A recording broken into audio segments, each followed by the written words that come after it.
Welcome back to another months in review. It's been a little while. I think the last one was like February in review, and then I remember getting some stuff at the end of March, and then in April, and then in May, and then all of a sudden it's June. So I need to play catch up a little bit, especially with a certain video game convention coming at the end of the month. So figured I would just talk about the random stuff that I got over the last few months since I've been a little inactive. I've been playing games. I finally played through Gen 5 for the first time. I've played Black. I've played Black 2. I've played White. And then soon enough, I'm going to start White 2, and that'll be complete for all four of those games. And the goal is to one day complete the Pokedex and all those, but, one thing at a time. I don't know if it's in the camera shot right now, but I have Tetris on the NES going in the back. I watched a Summoning Salt video on Tetris World Records. And so I was like, oh, you know what? I see some new techniques in there. Not that I'm good at Tetris, but for the first time I broke 100,000 in Memorial Day weekend, and then I was super close to breaking 200,000. So right now the quest is to get to 200,000. So that's the current gaming climate. But we'll talk about some random stuff that I got. Didn't do any research, just talking kind of off the cuff about it. So let's get right into it. So first thing, I think it was in the last months in review that I talked about a new hobby that I'm starting. It hasn't been that lively of a new hobby, but I've been collecting Heroscape sets. So Heroscape is a tabletop game. Basically, you make your own map. You have figures that you play with. I guess kind of like Warhammer, but back in the day. I don't know. I had a lot of fun with it. The story is that I played it with a friend growing up, and then went back and tried to get all the old sets. So I ended up getting one expansion in the last 3 months. I don't even remember the name of the expansion. Orm's Return of Heroes of Lore. So just another expansion. I specifically remember this one because this figure right here, this big white skeleton dragon, that's one of the figures that my friend had growing up. So this was one to get, but also I think this is the most common one to find. Brand new. It's also the cheapest. So, I got this one. Haven't really taken the time to get the other ones, but, just adding it to the Heroscape collection. Going into the games, going backwards as always from newer systems back to the old ones. We're going to start with some Switch games. So, handful of them. One was a limited run order, but the first one that was not in a limited run order is Arcade Spirits. So, know nothing about this game. It looked kind of cool. Kind of thought it was Disney's Hercules on the front. It's not, but it's a visual novel of Arcade Spirits. I don't know, it just looked cool. Came into the game store and I was like, you know what? We'll go for it. Why not? So not really much I could say about that. But the next handful of things came from a limited run order. And if you haven't heard me talk about limited run orders in the past, it's that I just buy things because they sound cool. And this one's no different. So first one is Beacon Pines, which, if I'm being super honest, it kind of looks like Neopets. Now that I'm looking at the cover again, I usually buy these things just because of their titles or their box art. So they have me limited run has me in a stranglehold that way. I don't know, just looks kind of cool. Another one that also looks kind of cool, especially the name, is The Church in the Darkness, which looks really scary. I don't know. It looks cool, doesn't it? On the back, there's a postcard that says, "The cult welcomes you. It understands you and makes you whole." This probably has a hell of a story. Next one that I really can't say much about. The next two I can, but this one is Gigabash, and I don't know what this is either. It looks like it says 4-player mayhem on the back. I don't know. It looks cool. There's monsters on the front. Kind of looks like a unicorn Yeti on the front. That's kind of cool. But once again, buying limited run games, it's good for you. The last two, though, they came in that order. Atari Recharge Collections 3 and 4. So in the past, I got Collections 1 and 2, and all they are just expensive reimaginings of old Atari games. So Collection 3 has Caverns of Mars and Yars Recharged. I think it was supposed to be a modern take on Yars Revenge, which I think also just got a sequel not that long ago. Yars Return, maybe? I don't remember. Yars Revenge got a sequel pretty recently, so that's pretty cool. But on Collection 4, there is Gravitar Recharge, Missile Command Recharged. So Missile Command, super popular arcade game. So 2 more to add to the collection, Atari games. I have a lot of Switch games. I think I took a count the other day, and it was way too many. So, the Switch successor needs to come so that I can stop collecting for Switch. But with that said, we move forward. So the next one, some Wii games. One is really, really weird. Wii is obviously 1,500, 2,000 titles, high library. So this one, I remember seeing it in the past. I remember buying it. However, when I bought this game, a different disc was in it, so I had to return it, which was very, very sad. The first one is Brunswick Zone Cosmic Bowling. So Wii Sports brought in playing bowling on the Wii, and everybody loves Wii Sports bowling, but there were some people that were like, we can make bowling more accurate, and you can do more with it. So there's a lot of bowling games on the Wii because people thought they could do better than Wii Sports Bowling, and none of them are Wii Sports Bowling. But I think this one's really funny because of the cosmic bowling. You ever go bowling on a Friday night and then all of a sudden they change the lights. That's what it is. But I think it's really funny that there's an entire game centered around that gimmick. So yeah, not that I'm going to go bowling on this, but cosmic bowling. One thing really cool about this, you see the sticker on the front that says coupon for Brunswick Zone Bowling, and it actually did come with a 5 free games coupon that just was never used from back in the day. This expired in 2011, so that is a really cool piece of completion history, I guess. But kind of funny to see that somebody bought this game once and never actually went bowling with it. So that's kind of cool. The next one's really, really interesting.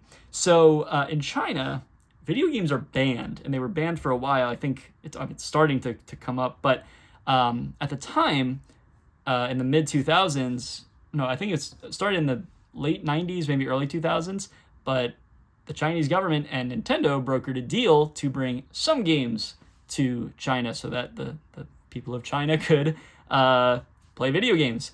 So I think the earliest version of this deal was Nintendo being called iQue. So under this iQue branding. So if you look back for Super Mario 64 iQue, I think there was a dedicated home console for China called the iQue that had Super Mario 64 on it. I don't remember if it had other cartridges or if it was just one built-in system. But if you go on eBay right now and look for iQue Super Mario 64, it's $800, which is really, really crazy. But the historical significance is pretty interesting that this is how they brought video games to China. So come around to the Wii, and there's an iQue Wii, and one of the games is this. And this looks like absolute nonsense. You probably have no idea what this is, but if you look super closely at some of the things, there's pool balls, there's ducks, there's spaceships, there's targets, there's ping pong, there's more pool balls. This is Wii Play for the iQue. So I heard about iQue. Some of the stuff is really expensive, like I was just saying with the Super Mario 64 iQue. But some of the stuff is actually pretty relatively priced considering how weird it is. And I happened to come across this listing for Wii Play. It's brand new for Chinese Wii systems. And yeah, I had to pick this up because I thought it was really interesting and it was pretty decently priced. So not that I will ever play Wii Play in Chinese when I can just play it in English, but this is a pretty neat little piece of gaming history that some people will never ever know about. I know they've also done handhelds in this deal, in this partnership. Some iQue Game Boy SPs are kind of expensive, but also iQue DSs aren't that much more expensive.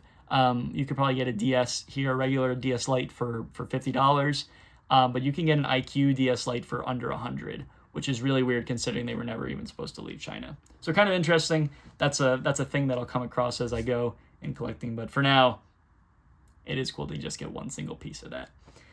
We move forward. We move back to the Game Boy Advance. Game Boy Advance is probably the system I am most fond of. When I was growing up, I had 2 systems. I had a PlayStation 2, and I had a Game Boy. I was never a GameCube kid, which is really funny because I'm definitely more of a Nintendo kid now. But GBA, I have the most fond memories of. So I have a few complete in box GBA games that I got. So the first one is Finding Nemo. You're going to see the pattern really, really quickly with the 5 games that I got. Finding Nemo, I never played on Game Boy Advance, but I did have it on PlayStation 2. Never got that far because I didn't know how to beat one level. That's okay, but now I have it on GBA. Finding Nemo is a really good Disney movie. I like Finding Nemo a lot, so cool to get this one. So that's one. The next 2 are The Incredibles and The Incredibles Rise of the Underminer. So maybe you already see the pattern. I never played these 2 growing up. I never had an Incredibles game growing up, but I knew it was there. I think The Incredibles came out on like almost every system imaginable. So that's pretty cool. I did not know Rise of the Underminer existed until way in the future, that like there was just this random sequel to Incredibles games called Incredibles Rise of the Underminer.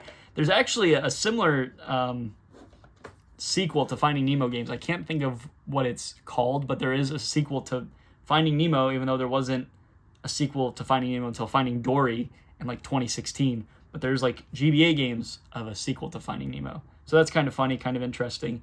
Early licensed games.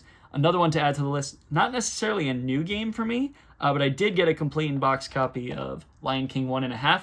So you know The Lion King, but then in the early 2000s, there was The Lion King 1.5, which was a direct-to-video sequel to Lion King, where it was just supposed to be the entire movie, but from Timon and Pumbaa's perspective. And I love The Lion King 1.5. It is really funny. It's really witty. It's kind of silly.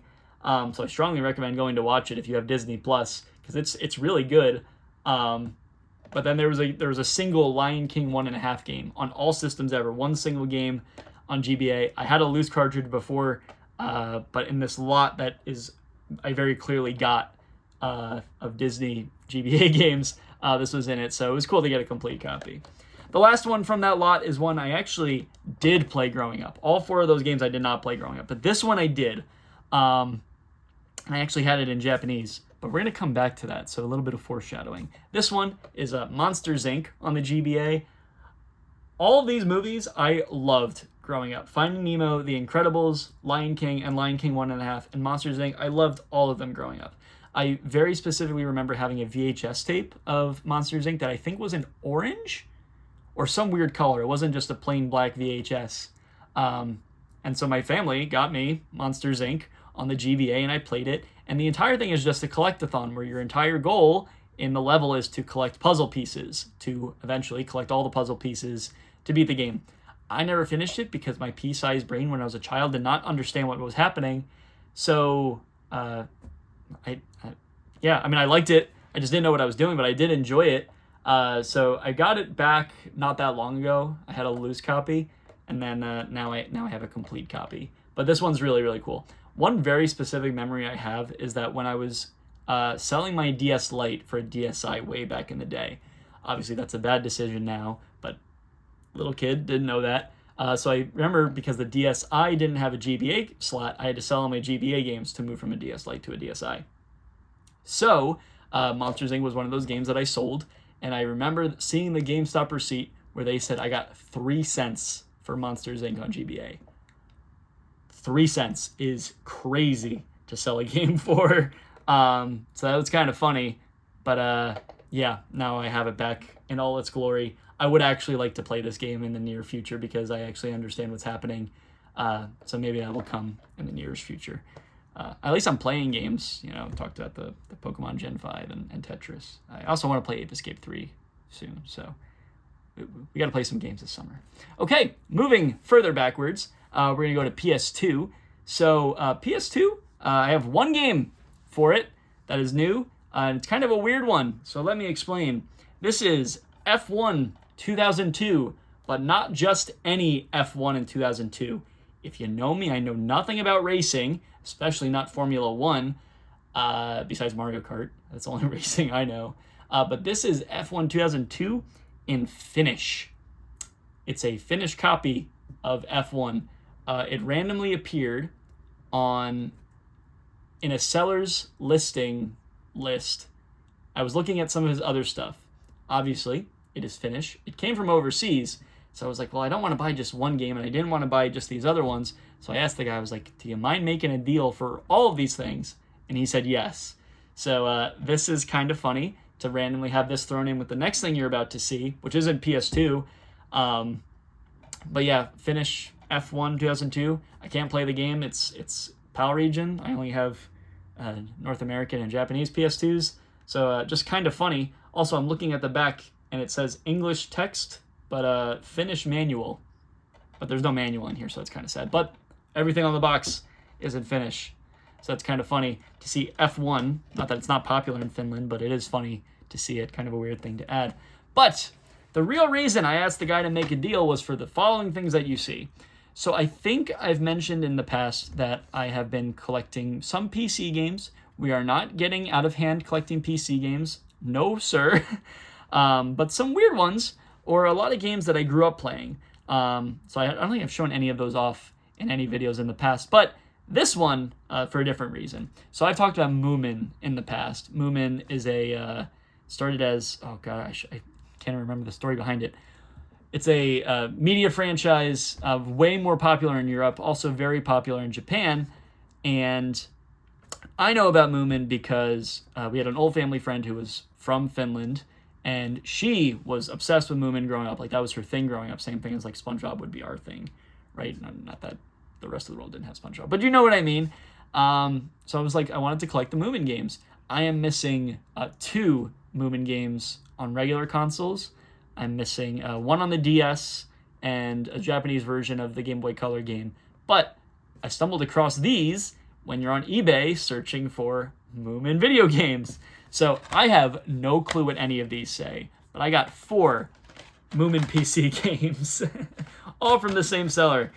This one, no idea what it says, but there you go. There's one of the games. There's another one of the games. And last but not least, I have 2 of the same game. One is in a jewel case. One is in a full DVD case. So they're all in Finnish. I have no way of playing them. I don't really think I would have played them, but very cool to get like a super weird specific piece of Moomin history that I just continue to buy just because I knew somebody that liked Moomin, and it's really unique. So that's kind of cool, kind of silly, but yeah, I don't know. Moomin. Next thing, only a few more things. The next one is, I think going into 2023, I was like, okay, my goal this year is to buy every color of Nintendo 64 controller. Not that I have any nostalgia for the Nintendo 64. I didn't have one growing up. I didn't know what it was until I started collecting video games.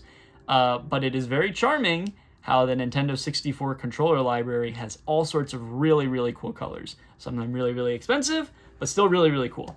A couple summers ago, when I first started collecting Japanese games, I got a whole bunch of N64 controllers because there were just these auctions that started super cheap, and I won a bunch of them. So I have a lot of the colors via Japanese controllers, but one that I never got is this one. This is an extreme green N64 controller, which is definitely the coolest color controller in the N64 controller library.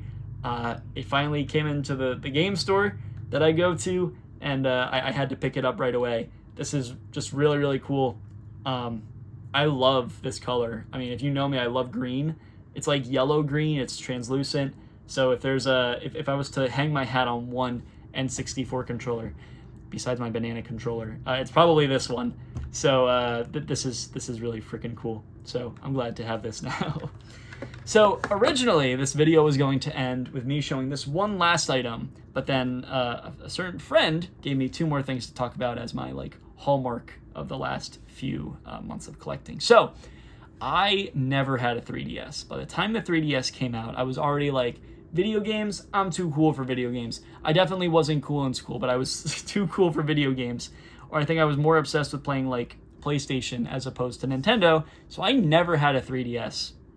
However, when Nintendo announced the eShop would be closing, now more than a calendar year ago, I was like, okay, I guess now is my time to get a 3DS. And I never actually did it by the time the eShop closed. 3DS stuff shot up, and by the time I was like ready to buy a 3DS, it was too expensive, or maybe I like just didn't have the money to do it. I don't remember. For some reason, I didn't get a 3DS. So now, seeing the prices of 3DSs, I was like, okay, if I'm going to get a 3DS, I'm going to get one 3DS. There's a lot of 3DS models. The best one in total to go for, like the definitive 3DS to go for, is a new Nintendo 3DS XL. And there's only a handful of versions of that, but I had to go for this one. This is a Super Nintendo 3DS XL. If I had to get one, it's going to be this one because the design is absolutely beautiful. And I paid a lot of money for a complete in-box one, but if I was already going to go deep for a loose one, I might as well have gone all the way for a complete copy. And this one was in pristine condition when I got it. So this is awesome. Ever since I got this, which I think was in like April at this point, I have done nothing but play on my 3DS. I picked up a regular DS, my regular DS Lite not that long ago to test something, and it was so small. I was like, this is so tiny. Partially because it's a 3DS XL, I know that's it, but like, this is it. I'm enjoying playing this nonstop.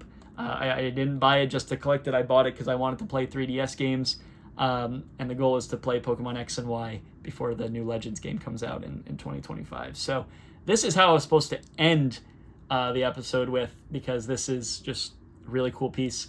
It may or may not be the most I've ever spent on a single gaming item, but that's beside the point. I'm just really glad to finally have a 3DS.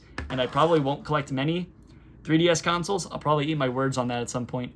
But there are some really cool Japanese Pokemon 2DSs and 3DSs, so those might be coming soon.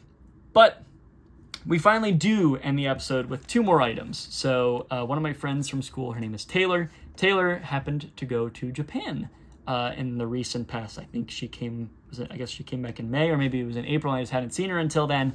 But knowing that I collect games, she said, okay, I'm going to get you something. So she texted me in what was our time very early in the morning, and she just said, I got you some games. So I woke up. When I woke up, I saw the text, and I was like, oh, awesome. I can't wait to see what it is. And then I finally met up with her, and we got pizza, and she gave me my games. So one really cool thing, one really funny thing. The first one is we had no idea what it was. She had no idea what it was. And when she told me why she bought it, she said, I bought it because it's a furry game, which I kind of see. There's somebody with cat ears over here. Oh, yeah, she has a tail too. So that's why she bought it. Let's be clear, I'm not a furry, but that's why she bought it, and that was really funny. And not only that, but it also came with like a book. I didn't open this, but it's a book of. Oh, sorry. The game is called Giraffe and Annika, which we didn't know what it was. It says it right there, but we didn't notice that when she got it. And then it came with this little book, which I'm guessing is like a book of the game. I didn't open the package. I wanted to keep it safe. But yeah, she bought this because it was funny. So that was really cool to begin with, and if she had came home with that would have been cool enough. But I want to make a callback, right? I foreshadowed talking about Monsters, Inc. So she did not know that I like Monsters, Inc., but she did know that I like Disney. So on top of Giraffe and Annika, Taylor also got me Monsters, Inc. on the GBA. So similar to the Monsters, Inc. game in English, I had a loose copy, got a complete copy. I had a loose copy of the Japanese version, but she got me a complete in-box copy. No idea that I liked Monsters, Inc., no idea that I liked this specific game. So when I saw this, I was like, you could not have picked a better game to bring me back. Especially considering this is also something I got in the recent history. So I told her about my history with Monsters, Inc. and just how funny that is. So this was like a perfect cap to not only this video, but also the collecting I've done in the last few months. So Taylor, thank you so much for my games again. Monsters, Inc. couldn't have been more perfect. So with that said, a lot of cool stuff that I got. Like I said, didn't do any research, so if there's cool things you want to tell me about these games, please tell me. I want to learn about them, and I hope I taught you something about them as well. So with that said, have a good one, and maybe see some of you at a very specific gaming convention at the end of the month. Bye!